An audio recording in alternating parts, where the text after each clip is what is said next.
No? Yeah, now you're ready. You got your picture. Yeah. Good afternoon, everyone, and welcome to the May 10th Community Development, Housing, and General Government Committee meeting. All of the committee members are here. Councilmember Monday, Councilmember Clark, Vice Chair Scipio, and myself, Denise Adams, Chair.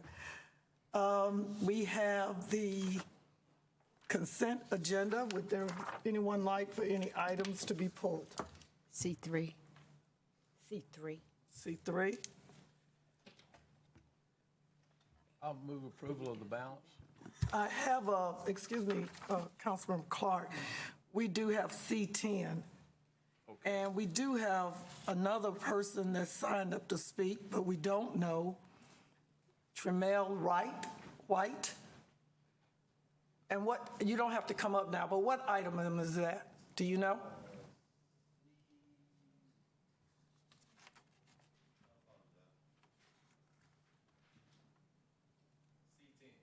Oh, that's. Okay. All right, thank you. Again, we've had items C3 and C10 pulled for discussion. I'll Councilmember move Clark. approval of the balance. Second. It has been moved and properly seconded, and you will wait until the electronic voting comes up, please.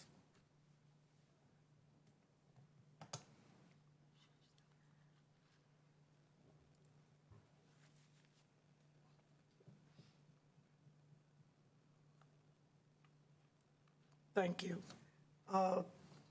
City Clerk, may we read the first consent item, please? Item C3, Ordinance Amending Chapter 2 of City Code entitled Administration regarding remote participation in meetings. And I will refer to Attorney Carmen. Good afternoon, Mayor Pro Tem Adams, committee members. This item is for approval this go around.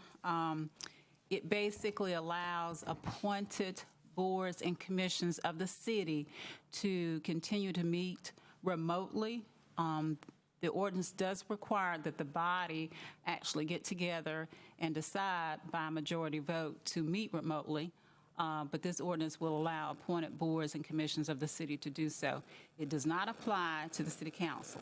Now, for those boards and commissions that are appointed jointly by the city and the county or some other governmental entity, that other governmental entity would have to also authorize that board or commission to meet remotely. For example, Historic Resources Commission would be one, so the county would have to also approve their meeting remotely.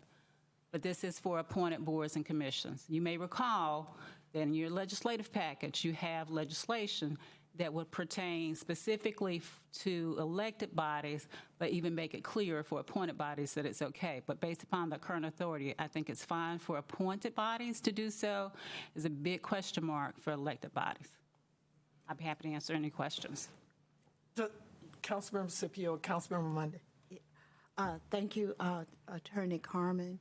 But the last paragraph in the CARF, on the first paragraph, the last sentence says, the revised draft ordinance extends the basis for a council member to participate remotely to other scheduling conflicts that make in-person attendance impractical.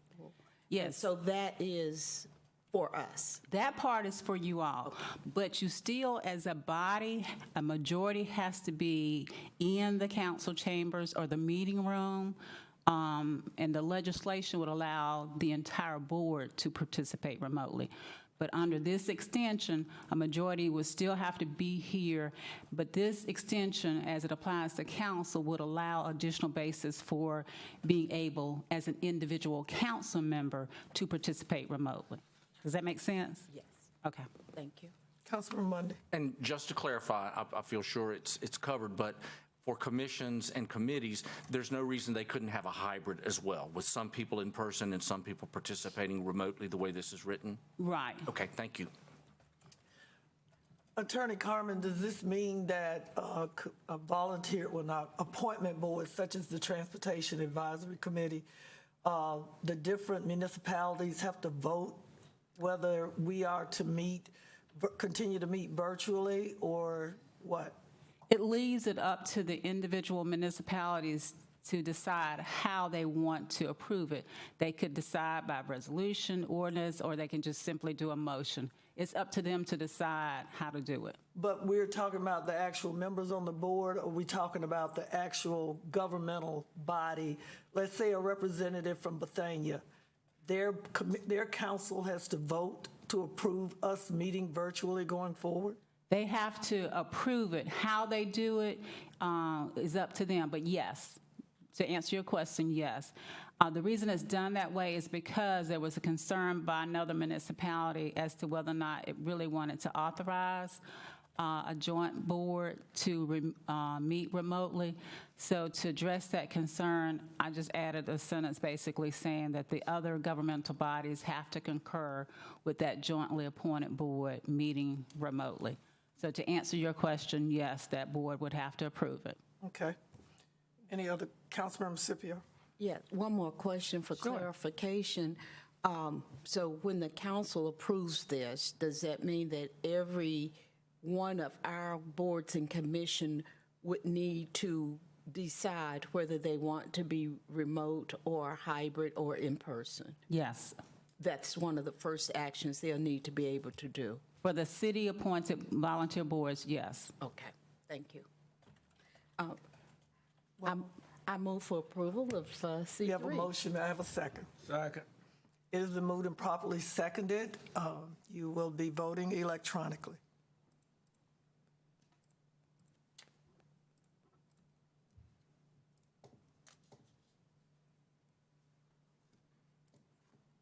And the motion passes. Next item, please, City Clerk. Item C10, Everett Davenport, 3806 Carver School Road. Ms. Richmond, how are you doing? Long time no see. Good afternoon, Mayor Pro Tem, members of the council. Good afternoon.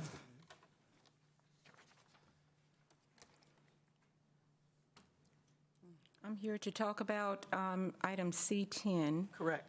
I have not received a phone call about item C10 from any members of the public, but I can explain what I know. This property is in the Northeast Ward, and it is an accessory building. The property is owned by Yvette Davenport. It is 3806 Carver School Road.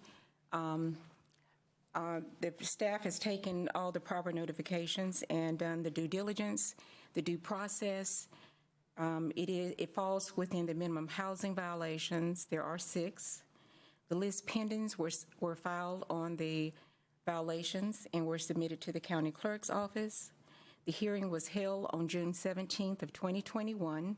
It became eligible in August of 2021. The estimated cost to repair the structure is $4,000, and the fair market value of the structure is $4,900. We've received many phone calls on the property, and recently we have been informed that there could be improvements on the property. So let me just go to... There could be what? Improvements on the property, but again, we have not received any specific notifications that that is going to be any continuation of that. So here are photographs from April 27th. Yeah, is that that or is that the store on Carver Road? Yes, let me go down a little bit further. C10. Yeah. So this is the store at Carver School Road, and it's considered an accessory building. There is a main structure that sits back further on the property. This is the current condition of the property. Thank you. We have Geraldine Trevick.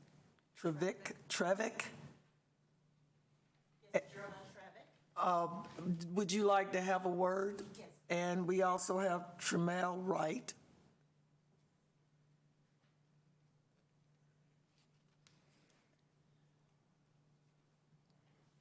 To Mayor Pro Tem Adams and City Council members and committee members, I am Geraldine Travick, and thank you for my moment of concern for the property at 38 3806. 3806 Carver School Road. I'm a resident on Airport Road, and I have been a resident of Northwood Estates for over 40 years. So I remember that store when Mr. and Mrs. Wilkins, rather, had the store. It was okay for that store in that community then because the community hadn't grown, so we would go down and support our neighbor. As years passed, things start changing. I think his son Harvey had it, and things started changing because as we age, things just change. And the corner store certainly changed. And I look at it as, I don't want to say an eyesore, but I'm going to say it's an eyesore now. It doesn't do anything to our landscape in that community. And we hold our community very proud. It's a historical community, Northwood Estates, and some of you know what I'm talking about. And we love it. I haven't moved because I love my home, I love my neighbors, and I wish more of my neighbors were here with me today, but for whatever reason, they are not, so I can't speak for them. I know why two couldn't be here. But anyway, I came because I feel like the store, something needs to be done. I don't know how it's zoned. I don't know if it's grandfathered in for whatever it is, but I don't see the future of it being a corner store. We have two bookends. We have, is it Family Dollar? No, it's Dollar General on this end of Carver School Road, and we have Dollar General on this end of Carver School Road. And we have enough stores. That is not what we see that would add to the value of our homes for it to be a corner store. I have invested a lot of money in my home, and so have other neighbors. And we just don't think it's now time for a corner store. I don't care if it's remodeled or whatever happens, a corner store. A corner store, it just really attracts some things that you really don't want in your neighborhood. I've seen things up there. I'm a residence leader in Northwood Estates. I do cleanup on my block because it's necessary. I encourage other people to take the same pride in keeping the block clean, and they do it because they see me out there. We get together, we clean it up. We keep the gutters clean because I know how important it is for the rain off in the city. We keep the gutters clean. We keep bottles and cans out of it. Your time is winding up. Okay, but anyway, I say no to that store. I don't know what the future is, and I don't think anyone else knows what the future would be for that store. So please vote that we don't need a corner store in that community anymore. Thank you you so much. Mr. White? And you have 3 minutes also. Good afternoon. Good afternoon. My name is Tremel White, and I'm actually the son of Miss Yvette Davenport. And Miss Yvette Davenport is actually the daughter of the owners of the store who have passed away. Could you give us your name and your address and try to speak into the mic, please? My name is Tremel White, Tremel, last name White. And like I said, my mother is Yvette Davenport, and she's the daughter. And you live where? And I live in Clemens. That's okay. I We live in still Clemens. need it for the record, sir. Yes, I apologize. First time doing this. I understand. But I am here because. I need your address. Oh, address 4413 Winterberry Ridge Court. Clemens. That's Winston-Salem, North Carolina. Winston-Salem. Yes, North ma'am. Carolina. Okay. So I have I'm not here to agree with her, but the store is a store for. The eyes are bad. The store looks bad, but I'm here to save the store with my generation coming in. Last 2 years, I've been trying to find out what I need to do to rezone it, what I can make it into, and I have enough property with the land to build the store up, left, right, back, it doesn't matter. I can add parking, I can do it all. So the store's been in the neighborhood, like she said, for over 40 years since she's been there. And when the store was there, it was one of the first black stores in the neighborhood, in the district. So all I hear is all the negative things, but the positive things that we can bring to the neighborhood, it's a store on each end. That doesn't matter. It's for the neighborhood, like it has and always been.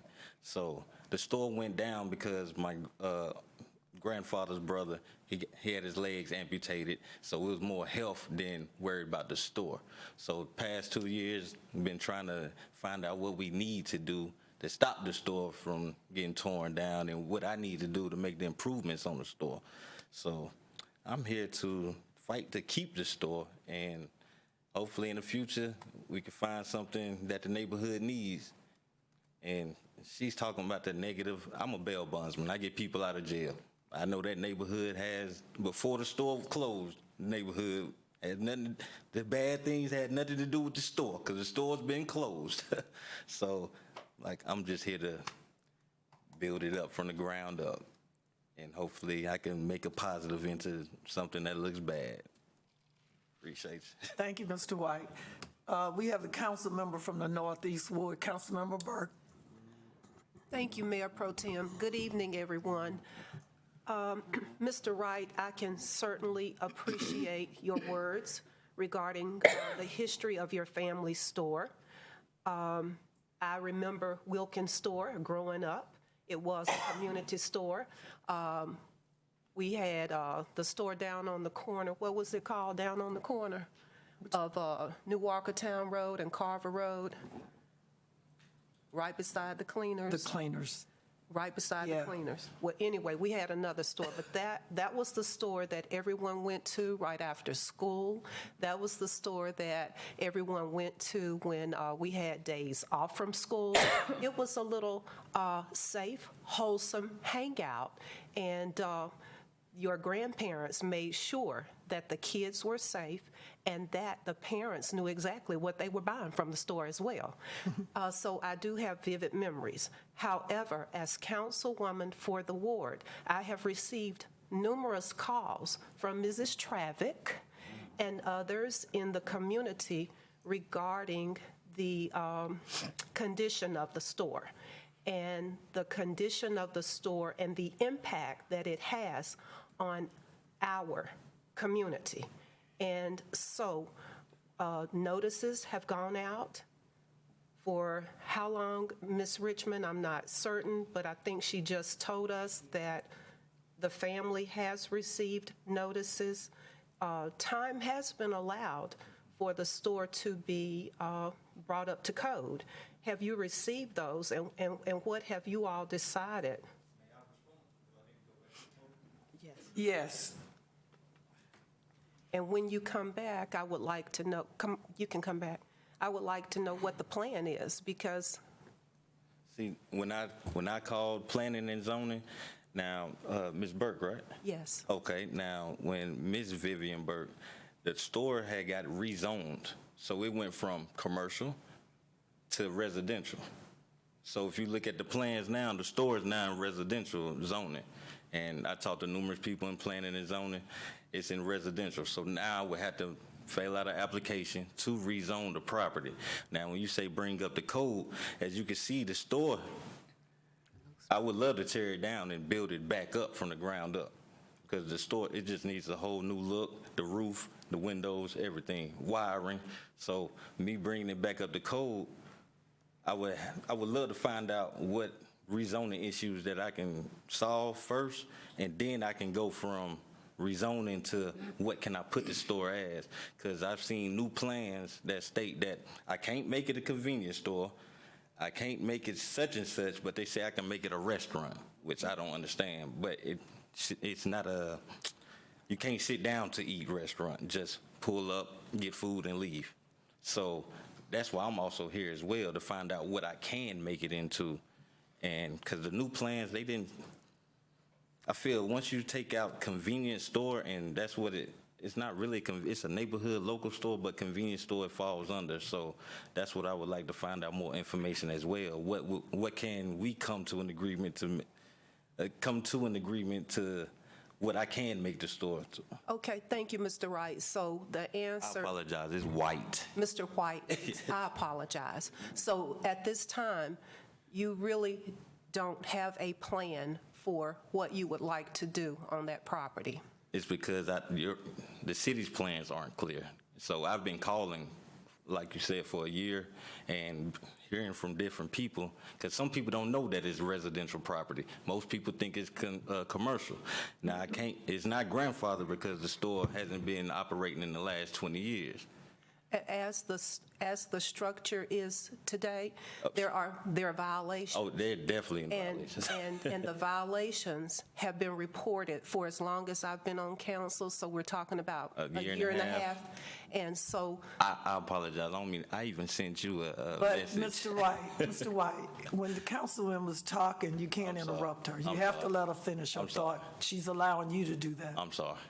So the notices have gone out for the last year and a half, so I believe ample time to address the violations have been given. Wouldn't you say a year and a half? Yes, ma'am. Okay, and so I would like to ask Mr. Aaron King if this property has in fact been zoned residential.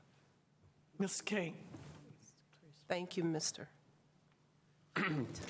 Good afternoon, Mayor Pro Tem Adams and council members. So just kind of pulling the property up here on Geodata and looking at it. That property as we sit here today is RS9. That stands for residential single family, and that's the zoning it is now. I don't recall, and looking back through the zoning history, I don't recall any rezoning activities taking place on this property in recent times. So as we sit here today, it's residential zoning. That building, I think, as we have heard, has lost its grandfathered status. So for anybody to open up a non-residential use in that building, that property would need to be rezoned to a district that allowed such. Thank you, Mr. King. I am going to ask Attorney Carmen a question because I'm not certain. Right now, that property, as I said, I've been receiving calls and reports about the condition that it has been in for years, and we have sent notices from housing, giving the property owners time to repair it. The only thing I could say today, as it is now, and the condition it's in now, if Mr. White, if you all are able to address those issues, demolish the building or address those issues within a certain period of time, I'm willing to allow that. Do you want Attorney to, Carmen. thank you, Madam Chair. Do you want to hold the item in committee to give them time to address those items? Or do you want to send it forward to City Council with the recommendation that they sign a voluntary demolition agreement whereby if they don't make the repairs within whatever time period is specified, then the city can go ahead and proceed with the demolition? That is what I'd like to do, the second option. Okay. So you would move for approval then with a, how much time would you like to give them? I think 60 days would be fair. With a 60-day VDA. Now, I may defer to staff and see if that's the normal time period for a VDA. It may be a little bit longer. Ms. Richmond's here. 90. It's usually 90, somewhere along 3 months. Okay, Yeah, it's 90. 90.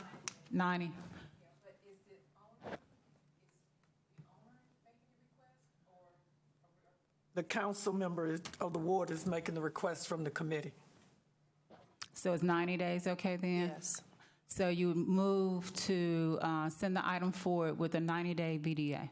Yes, to full council. Could I get a motion for that, please, from the I move commission? that I would like to make a comment. Okay, it's been, it's moved and properly seconded by Councilmember Clark, Councilmember Scipio. Councilmember Clark, comments? Where'd Mr. White go? There you are. You stay there. Let me tell you what we're going to vote on. You're going to have to sign a voluntary demolition agreement, which gives us permission to tear it down. And we're going to give you 90 days to fix it up.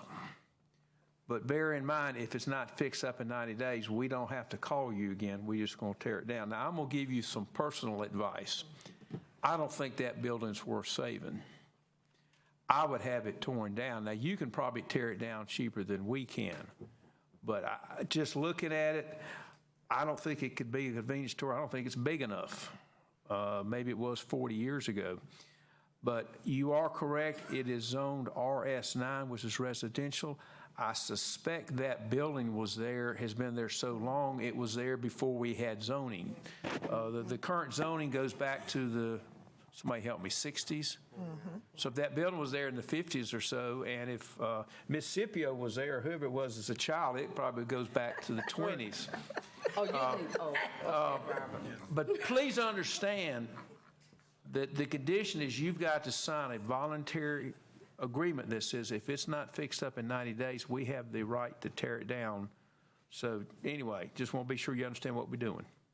Thank you, Chairman Clark. We do want you to understand that, and if we tear it down, you have to pay us. So you need to think about it. You got the options. We just gave them to you. It's going to council. It's going to be a 90-day. You sign a voluntary demolition agreement. You got 90 days, and that's to repair the violations. Is that not correct? It's to make the repairs, but given the zoning of the property, it may be somewhat difficult to do that. So he could decide to just demolish it within the 90-day time period. And like you said, it would be cheaper for him to demolish it than the city. Councilmember McIntosh. Not knowing the condition of the interior, which I assume is probably in as bad a condition as the exterior, but I would also think about potentially converting this to a residential use.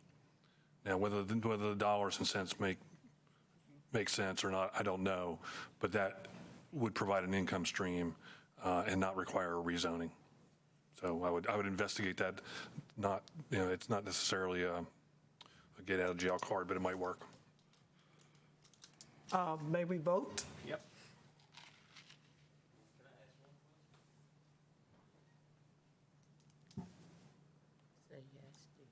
Any other questions or concerns you have, you can address them with our staff, Ms. Richmond, okay?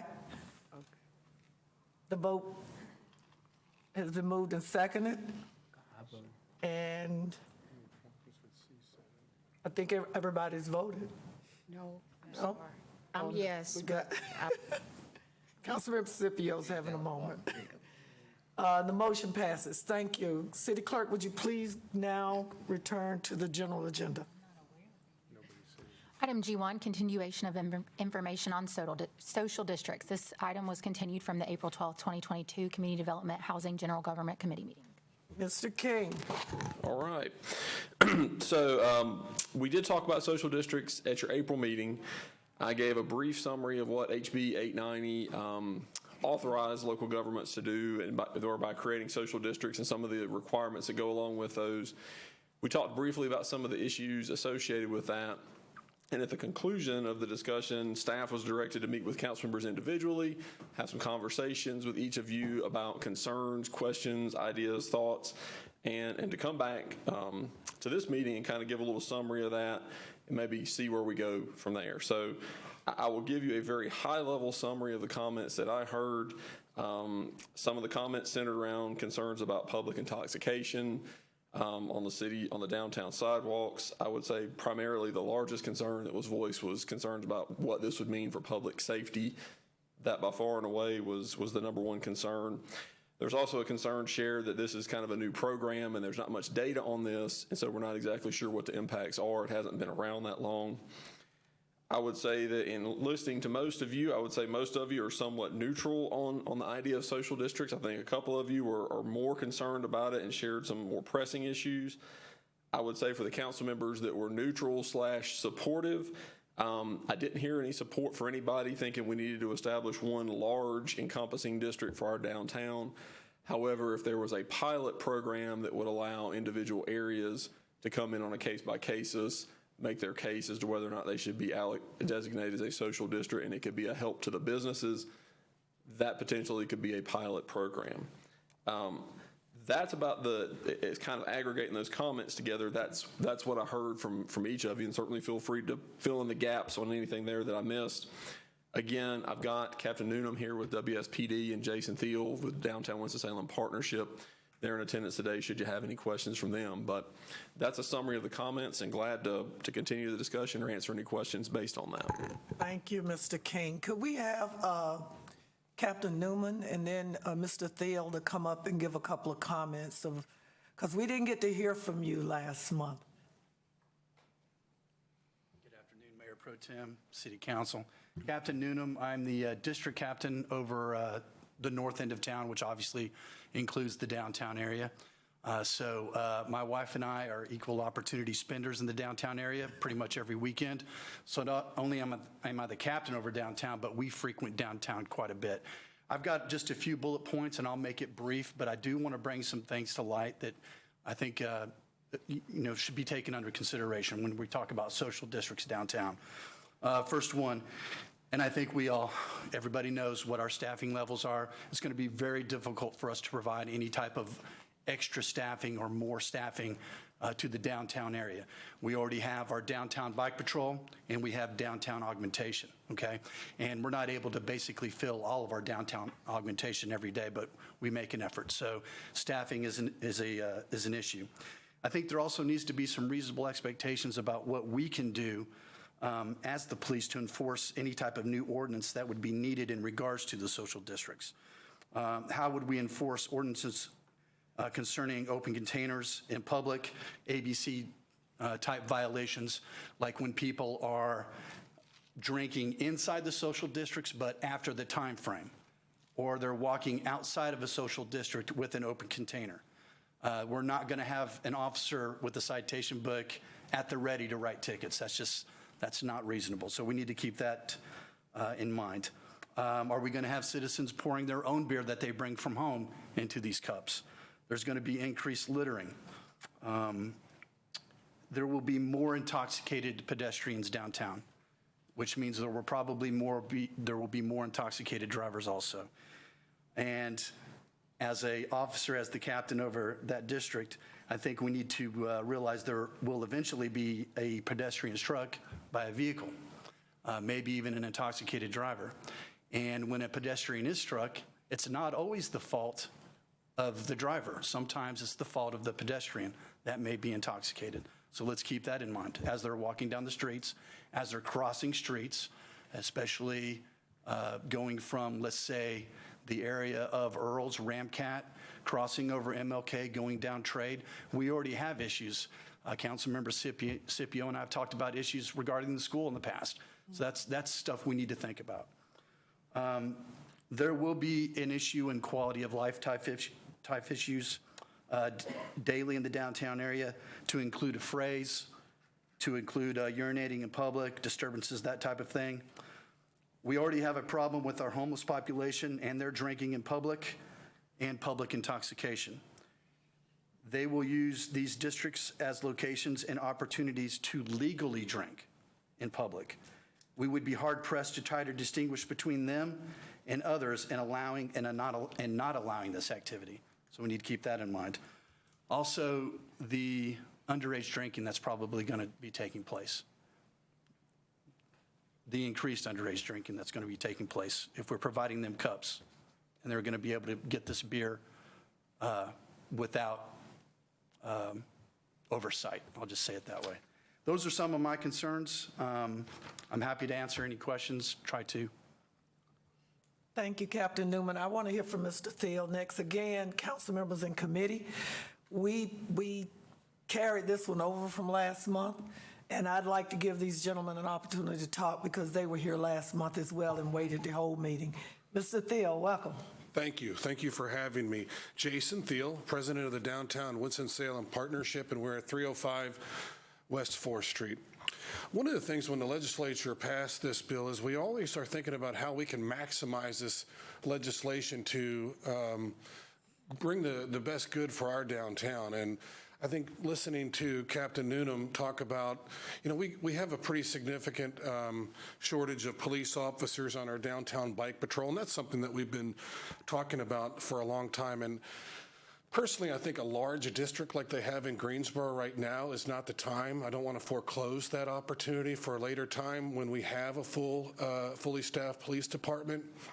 But I do think about how can we make this work for us? And I think there's a lot of creative ways. A lot of people don't realize that district in Greensboro closes at 9 o'clock, which really, most of the drinking outside, is going to happen. Sometimes most of the problems are going to happen later, but Still, during the day, we have a lot of issues with public intoxication just now. But getting back to the point about how can we make this work, we've been very supportive at the Downtown Partnership through the years of involving alcohol in downtown's programming. For instance, sidewalk dining was a very big program, somewhat controversial many years ago, and we've been very supportive of that. We probably put on more public concerts with alcohol in the streets of downtown that typically end at 9:30 and 10 o'clock than probably anybody else with our summer concert series. And we appreciate all the help that the city. So clearly there's a way that we can involve and become active, and we want to be seen as part of a progressive city. Even during the pandemic, we did the Streetery program, which I thought very good. And I think these are the kinds of things that our council wants to see. So we want what's best without the bad. And so how can we do that? Well, we've done that with obviously recruiting a ton of breweries, a lot of different distilleries. We have a very robust, although growing, and I think we're looking forward to more growth in the brewery and nightlife scene. So thinking about that, my recommendation to you now is that if you think about using this tool in a couple of really strategic ways, for instance, private property, where you have ALE and ABC laws have very rigid premises. So if you have like a private property owner that also has a parking lot, you could potentially use this tool to expand and commingle. For instance, if you had, just looking at one specific parking lot, and I've not talked to these folks, but there's a commingled parking lot that's separate for their leases, but it's one big large asphalt parking lot between Ramcat and the Wise Man Brewing. You could do things like that in other places where there's private parking and really take what I think are some of the draconian rules with ABC laws and use those to our advantage without taxing the police. There's other programs, for instance, when we do events, big events, we bring in outside alcohol providers, and the people that own the businesses along the event aren't allowed to sell alcohol outside of their premises. This would feasibly allow us to do that and would make our events quite a bit more beneficial to the businesses that are having the street closed in front of them. So I really think that as you see this statewide, I really think this is going to be one of the ways that this rule is rolled out successfully. Finally, I think that in many states, I was looking at Little Rock in particular, in Arkansas, several states have done this, but they used a model of creating smaller districts and looking at them piece by piece by piece, having criteria for each. And so I think that's essentially what we're sharing, is that I believe that some private property areas, we've had some people approach us about that, using it for events, and then considering smaller districts, and then seeing how things go and considering a larger district later on. Thank you for your time. Thank you so much. Councilmember Mundy. Several things to say on this. I firmly believe that Winston-Salem is more in competition with every other city in the Triad and in the state than we've ever been for business, for residents, and we have to stop thinking as a council, as baby boomers, which most of us are, and think like people in their 20s and 30s, because that's the future of this city. And if we don't, we're going to lose every single development opportunity to those cities that can attract young people. I don't see a lot of 20 and 30-year-old people out in the chamber or out in the gallery to ask this question, but if you ask anyone who's in their 20s or 30s, they are looking for opportunities. I didn't hear any data presented. I would love to know what the data is from Greensboro, if there's been any increase in police calls, any increase in drunk driving charges stemming from downtown. I've heard a lot of opinions, but never seen any data. So before we can discount the idea, I would have to see data. I didn't hear a single concern that we couldn't address with a limited area. we've been using COVID as an excuse for everything. We're using the shortage of police as an excuse, and I totally appreciate and respect the work that our police force puts in, but we've got to become more innovative on how we address that. We have to look at other ways. If we don't have sworn officers, how can we address these issues? All of the issues that were brought up as potential problems, they're potential problems now. So having a district is not really going to change that. Also, when you think about parents who are so restrictive and make alcohol verboten with their children, those are the ones who get in trouble. And the children who are given a little more freedom to make up their own mind, they're the ones that act a little more responsibly. So I'm very much in favor of a strategically thought out small version of a social district that we can manage well, work out the kinks, and then we can determine if we want to go anywhere else in the city. Absolutely not in favor of a large social district. Councilmember Scipio, did you have your hand? Councilmember McIntosh. So the conversation around this has been ongoing for quite a while. The law was passed at the General Assembly last December, and immediately after that, Jason Thiel started the conversation, and I think the partnership has done a good job of pulling people in and getting opinions of the business community, of the police department, of council. Councilmember Scipio and I serve on the executive committee of the Downtown Partnership.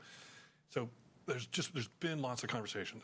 I also serve on the North Carolina League of Municipalities Board, and when we were in Wilmington this past 2 weeks ago for the annual get-together, I spent a lot of time talking to other council members from other cities. No one else that I heard of the large cities was in favor of repeating what Greensboro has done. Everybody kind of thought that was an overreach, and everybody's kind of holding their breath and seeing how that one goes. Everybody I talked to really wanted to take a wait-and-see, measured approach to it. And what I talked about is, I think what Councilmember Mundy is suggesting and what Jason Thiel talked about is in targeted areas where there's going to be benefit to the businesses adjacent to these and where there's going to be no negative impact on our policing. Now, I say no negative impact, very minimal impact. We know that we can't count on more bodies downtown. We can't do it. So some of the businesses down there were very accommodating and said, look, we will do our own policing. We will keep it on site. We'll keep people from walking out from our premises with cups. You know, as long as those are the kind of restrictions and requirements that we put on them, I think there are several places that we can run effective pilot programs. One is the Big Winston warehouse. One is the coal chute over at Incendiary, and then potentially the Ramcat area. Those are all places that can be contained on private property, where the impact is not on. You're not allowing people to walk around the streets with open containers, but you're really just allowing folks to say we've got a social district, which I would again agree with Councilmember Mundy. I think we have to make some effort to put that out there that we're being progressive, that we're trying something. But a measured approach, I think, makes a lot of sense. Not all businesses want to have this right around them. So working with those business owners who want to go forth and knowing that they're going to pay the cost of it, to me, that makes an awful lot of sense. Well, I think I've been very vocal about my opinion on it. I have no issue with businesses thriving and surviving. I do take issue with the fact that we're in a situation, and Councilmember Mundy, I respect your opinion about us using COVID for excuses. The mere fact that we were losing public safety officers before COVID. Am I right, Captain Newman? Our numbers have been going down for over a decade. Now, the fact is, as Mr. Thiel said, they've been wanting more bike patrols and officers downtown. Right now, we couldn't give it to them if we wanted to. Right now, we are just trying to figure out how to keep the 250,000 plus people safe, know that they're safe. How do we make sure our officers are safe. We don't have enough officers to go to every fire in this town, and I'm keeping it real right now. You know what happened today? Today, during broad daylight, a shooting at Haynes Mall in the food court, and somebody was shot. Walmart, High Point, same thing. Crime rates up, sirens go 24 hours now. And I know people don't want to hear that, but to me, it's my job. It's my job to think strategically of the safety of the citizens of Winston-Salem, regardless of what side of town you live on, regardless of what community you're in. I made it clear to Mr. King when I talked to him and some of the council members, I never have a problem with a manufacturing, we call it a prototype launch. I don't. But it needs to be thought through again with the input of public safety and the businesses, the Downtown Partnership and other organizations. But I can tell you this, just like Councilmember McIntosh, I didn't find a lot of council members I talked to in Wilmington that were jumping over the rainbow about it. They want it, but because they are suffering from the same things that we are. They don't know how to protect their city as safely as we all would like to see that we used to do back in the day. We're trying to still figure out the new world of public safety in our cities. So, Mr. King, unless any other Councilmember Larson, Councilmember Clark, and I'm gonna give you guys 2 minutes apiece, because I got 3 other things I have to get to today. Okay, 2 minutes really quick. Thank you, Chairman. We allow drinking on city property currently. You can go down 4th Street on any night and you can see people out on the sidewalks of Winston-Salem drinking in containment areas. And so what they're not doing is carrying drink from one corral to another corral. And I'm not sure whether or not we're talking about doing that in this program or not. I hope not. If we're talking about simply doing an overlay on the ABC laws about what define the boundaries of a permit and allowing, for example, to go into adjacent privately owned property, that's quite different than allowing it to back on city property. And I think we need to be very clear about what we're allowing here. But if it's a matter of going onto parking lots, which is what was mentioned earlier, in common areas, and there's responsibility of the private property owners to police that up, maintain order on that site and what have you, then I think that's something we could look at, but I'd like to constrict it to that category. Thank you. Councilmember Clark.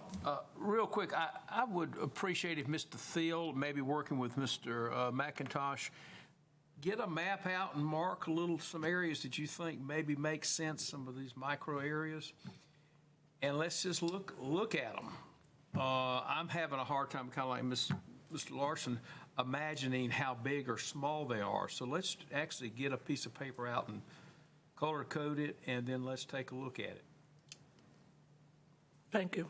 I yield my time. Thank you. I appreciate that. Again, Mr. King, Captain Newman, Mr. Thiel, and others, you have your marching orders, okay? Thank you so much. Looking forward to hearing more about that, and continue to also, Mr. King, communicate with the council and whatever is coming through. City Clerk, call the next item, please. Item G2, resolution approving the fiscal year 23 Housing and Community Development Program and authorizing submission of the 2022-2023 annual plan to the U.S. Department of Housing and Urban Development. And all I'm looking for, Ms. Tony, is a short of what we asked for yesterday. Yes, ma'am.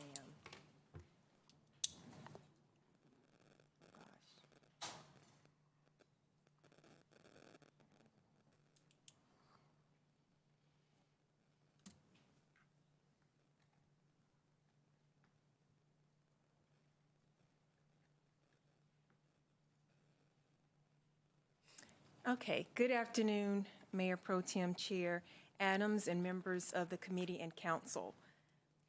Just briefly, I'll just go over a few slides that the Community Development Department put together.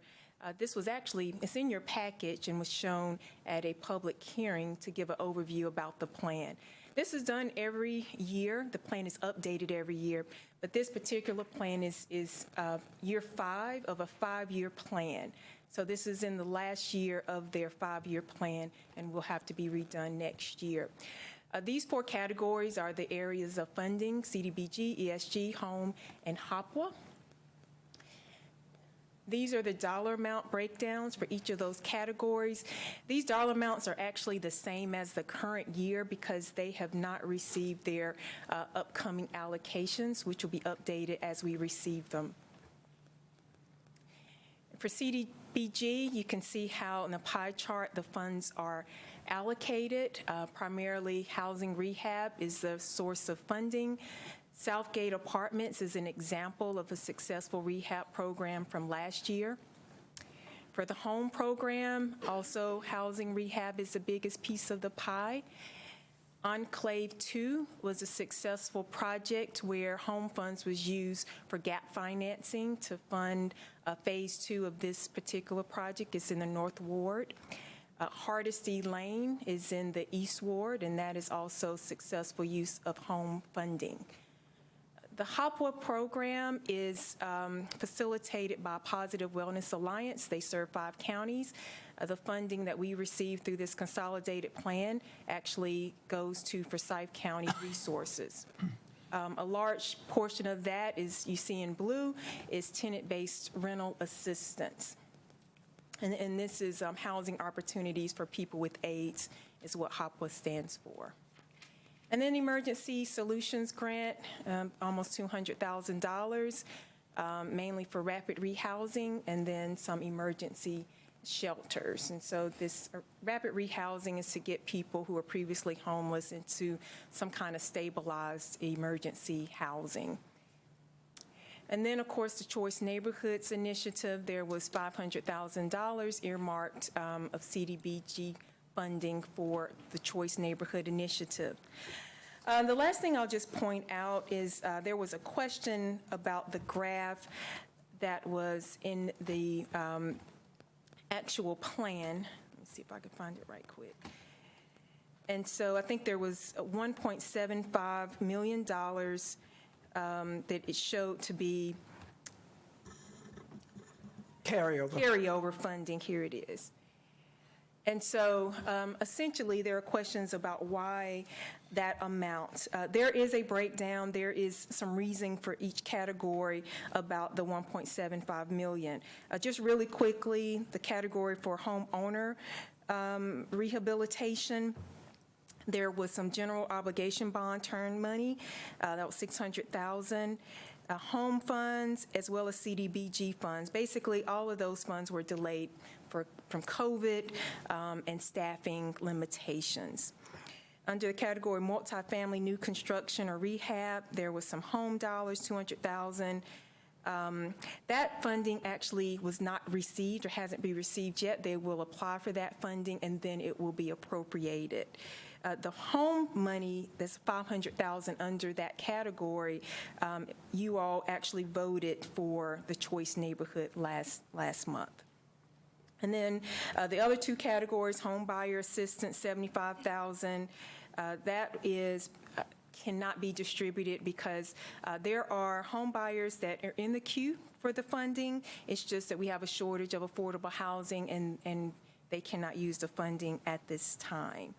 And then there's a construction training program that was $65,000, and you heard yesterday some reimagining of what used to be Youth Build, and so that funding will be reevaluated as well.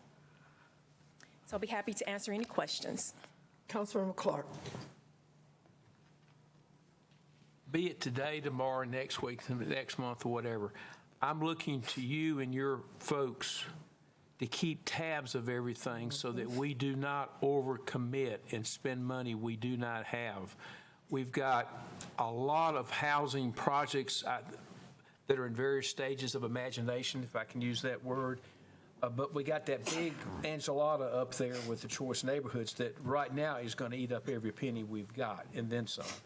So I don't want to get lost in the details. I'm simply saying I'm counting on you folks. If we commit some money somewhere, be sure it's subtracted out so we don't spend it somewhere else. And I saw that yesterday with the project, I think it was called The flats. the Flats. That, now he was very optimistic that he's going to get that state money. We'll see, the tax credits, we'll see. But just be sure that, and that would be a good example. He doesn't have it yet, but we need to be sure that's on the page that it's potentially committed there. I already wake up in the middle of the night with a nightmare that we've overcommitted, which we have, and I don't want to have to wake up any more than I have to. We're only about 18 million in the red right now, so be sure you keep track of it well, I guess is what I'm saying. Thank you. Thank you. And that goes back to Ms. Tony and Mr. King and others that I've asked, that you've now got to keep us abreast. You got to do that, and it has to be every month in these committee meetings, whether it's finance or whether it's community development, on how many units, certificates of occupancy have been issued by the county, Mr. King, and as Councilmember Clark said, where is our money? Where is it going? What are we committed to? What's in the queue?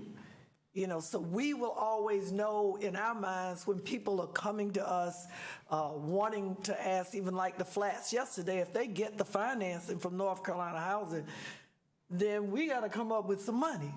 So we need to know ahead of time, whether it's Ms. Saunders, Mr. Rao, Mr. Garrity.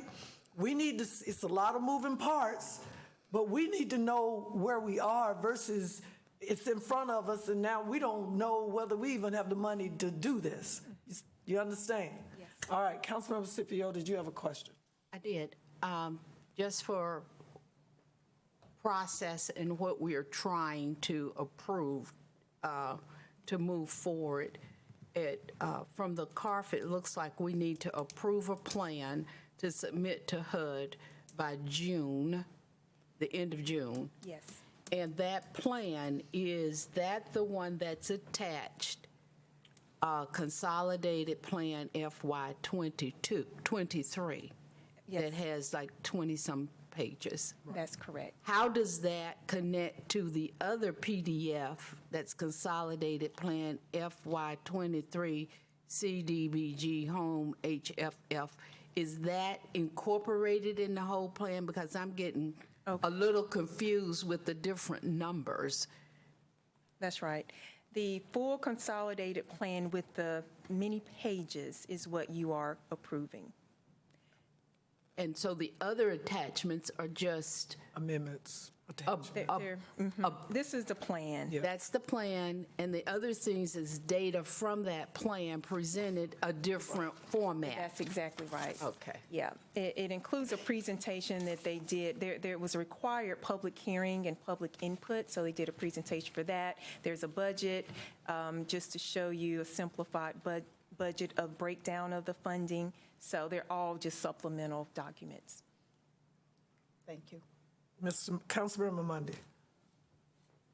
I went back a page. Are all these sources listed across the top? I'm more familiar with CDBG and with HOPWA funds.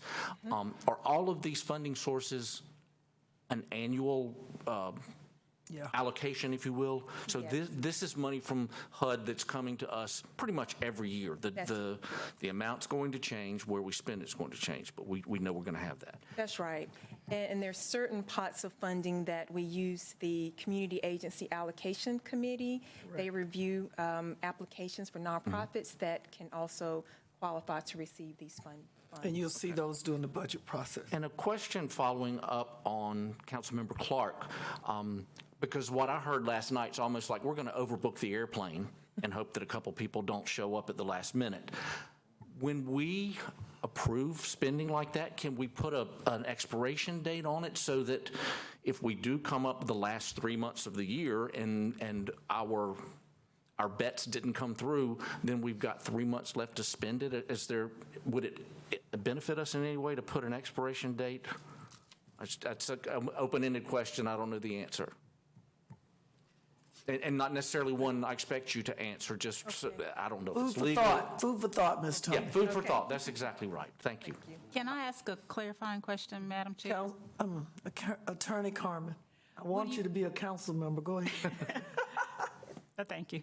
What do you mean by, We don't make enough. Go ahead. yeah, what do you mean by expiration date? Meaning that if we allocate money and we approve money, that would have to be spent by a certain date, or certain criteria would have to be met, or they have to break ground, or what have you, rather than holding on to that money, and then we come up to the end of our year, we've not spent that money, and there are other organizations that could have used it. So I just want to know that if we Food for could- thought. Yeah. Right. We discuss this all the time. They know, the ones that's been with me, I brought that to the table. We do that. Those projects that we invest in, that they are not moving along, they let us know so we can move the money to another Where's needed. project. Okay, You want thank a you. motion? I need a motion, please. I move approval of G1, G2. excuse me, and G2. No, Just just G2. G2. Two. second. It has been moved and properly seconded by Councilmember Clark and Councilmember Scipio. Can we prepare for the vote?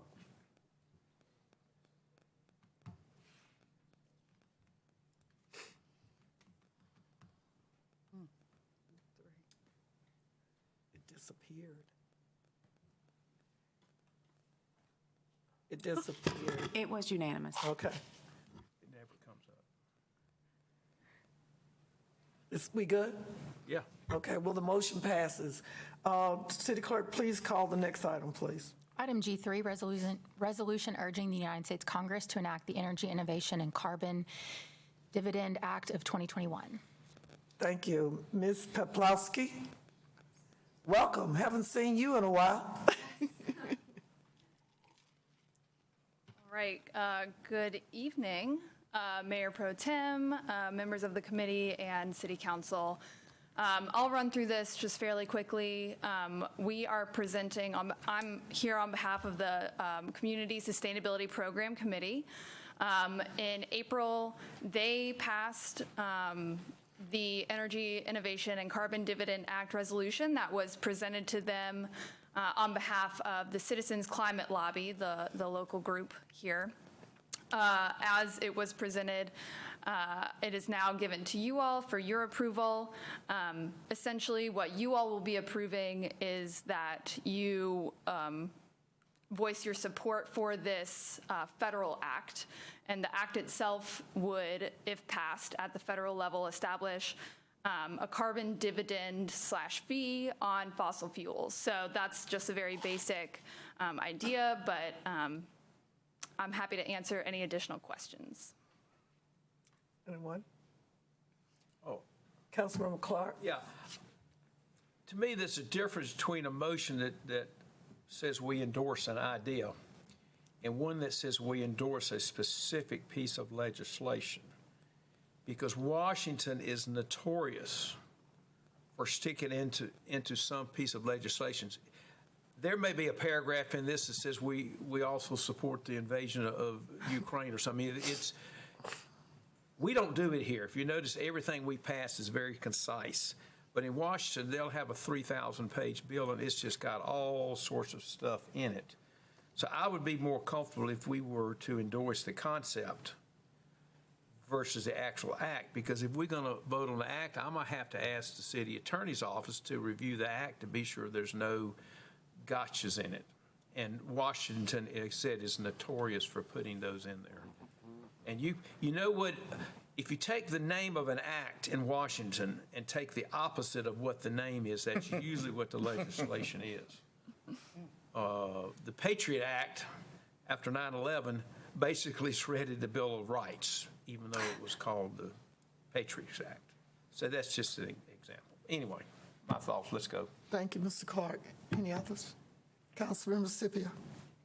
Do we know what other cities are doing around this particular resolution? Yes, ma'am. A number of other North Carolina municipalities have already passed either this exact resolution template or a similar version. Just to name a few, Apex, Asheville, Chapel Hill, Durham, Knightdale, and Pittsboro all have approved this, and that is according to the energyinnovationact.org, which is organized by the Citizens Climate Lobby. I do believe also that several years ago, Greensboro passed something similar. So yes, there is precedent for other municipalities passing a similar, this or a similar resolution. Any comments? I just want, again, we got Councilmember Larson. Go ahead. Yes, this is a fairly comprehensive, as Councilmember Clark brought up. It's very, specific in a lot of ways. What we know about Washington is that a bill can change before it actually gets through Congress. And I think what we're trying to do here is simply give a statement of intent, and maybe we can do that without actually saying that these are the words that we're supporting. And I don't know if there's an alternate way to present this. Well, we certainly want to support the concept of environmental responsibility, which I think is what we're trying to get at here. I just don't know if this tool, at the municipal level of Winston-Salem versus Congress, how much influence we actually have in that matter. But I do think it's worthy. I would support it in the sense that I think we need to go on record as saying there's a certain responsibility at all levels of government to try to address the carbon issues that we're facing as a country, as a world. And I guess I'm asking my colleagues how they feel about whether this is so specific that it really becomes sort of a moot point in a way by the time it gets up the chain.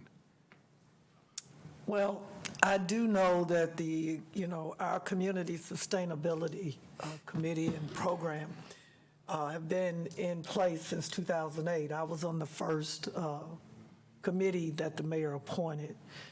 And we do know that over the years, off and on, it has kind of been left its own devices of whether there have been committee members or not. Let's just be honest.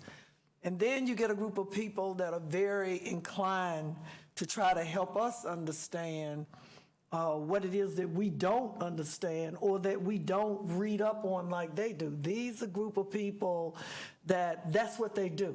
You can call them the subject matter experts. And then they craft and they work with other organizations and nonprofits, and they bring us something that they've been working on. And I sometimes think, now don't get me wrong, I respect again what Councilmember Clark's saying, but from my purview, I always believe that if you are a citizen of the United States, an elected official, your job is to try to not just to protect our government, but to understand the wants and needs of its citizens, and that it's not about trying to destroy our democracy or anything like that. But when I see these young people and people that truly care about our world and our country and everything, our earth, and it's like we all want to tout we care about the environment, but when people start to bring us things that we can actually say, you know what, I'm not working on it myself, but sounds like a plan to me that somebody's doing it because I don't have time. So I'm going to leave it up to this council to vote this committee to vote their conscience as to what they want to do. Bill Blancato, I'm sorry, Bill. Let Mr. Blancato, Attorney Blancato, say something, please. Thank you, Mayor Pro Tem Adams. I'm Bill Blancato. I approached you about this many months ago. I appreciate your help, and members of the council. I live at 1860 New Shore Court in Winston-Salem in Councilmember Larson's ward. I've been a member of Citizens Climate Lobby now for more than 8 years and have helped organize our local chapter. One of my cohorts, Matthew Mayers, is here as well. I appreciate what Councilmember Clark said, and in fact, many years ago, Greensboro did pass a resolution endorsing the idea, the concept of carbon fee and dividend. But since then, we've actually had legislation introduced in each Congress, and I appreciate what Councilmember Larson said, is Congress, is it going to matter? I don't know if it's going to matter, but I know if we don't do anything, it won't matter. If you do something, it might matter. And this particular legislation, and to my knowledge, there's nothing extraneous in it. It's focused on the putting a price on carbon, returning the money to households, which will actually increase the disposable income for most households, and particularly low and middle income households. I'm sure you all know who George Shultz was. He was President Reagan's Secretary of State and President Nixon's Secretary of Treasury. And before he passed away last year at the age of 100, he actually endorsed this specific legislation. And he said that he fully supports the Bipartisan Energy Innovation and Carbon Dividend Act. Its predictability mitigates price uncertainty, and its full dividend return makes it politically durable, both essential to markets investing in the next great industrial revolution. This bill prices carbon in an efficient, effective, and equitable way that will enhance our national security, help level the playing field in world trade, and redeem America's leadership role, all without growing the size of government. Essentially, this corrects a market failure so that other competing technologies, including efficiency, conservation, have a chance to compete with fossil fuels. Without something like this, fossil fuels continue to have the wind to their back. Competing strategies have the wind in their face and have a more difficult time to succeed.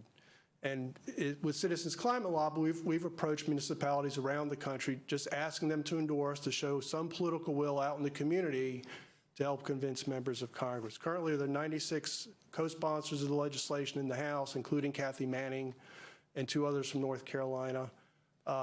There's also a lot of, not in the House right now, there have been Republicans co-sponsors in the past, but there is a lot of conservative support for this in academia, among economists and former government people like Bob Inglis, who used to be a congressman from South Carolina.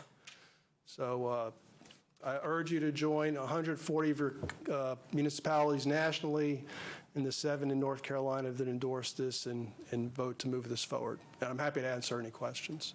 Thank you, Attorney Mercado. Councilmember Monday. I don't want the fear of the unknown to stop us from doing something that we're almost sure is the right thing to do. So I'd like to make a motion that we approve. We have a motion to approve. May I have a second? Second. I have a motion to approve first and second. Councilmember Monday, Councilmember Scipio.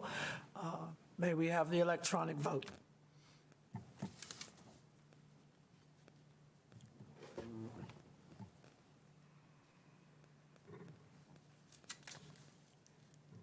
And the motion passes 3 yes in approval and 1 abstention from Councilmember Clark.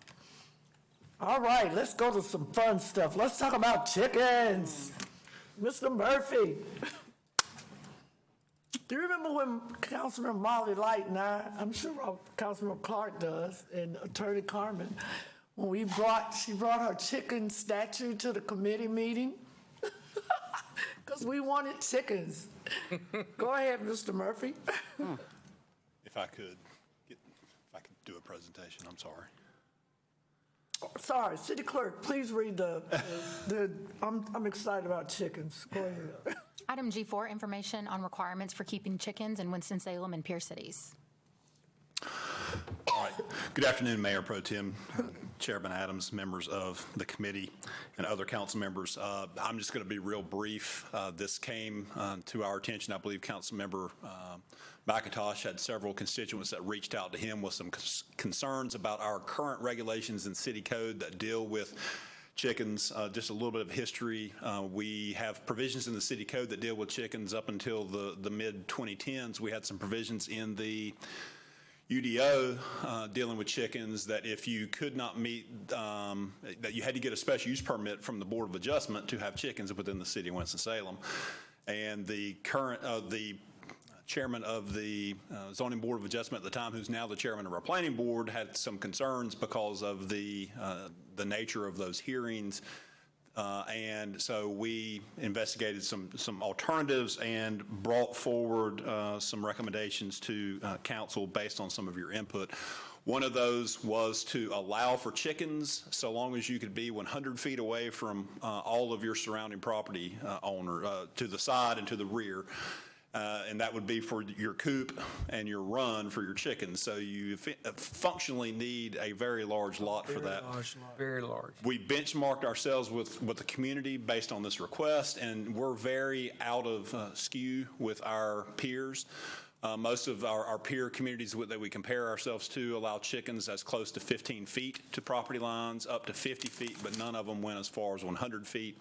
The way our provisions work is you can still have chickens if you can't meet that 100-foot requirement, but you have to, all your surrounding property owner neighbors have to sign off on it through an affidavit.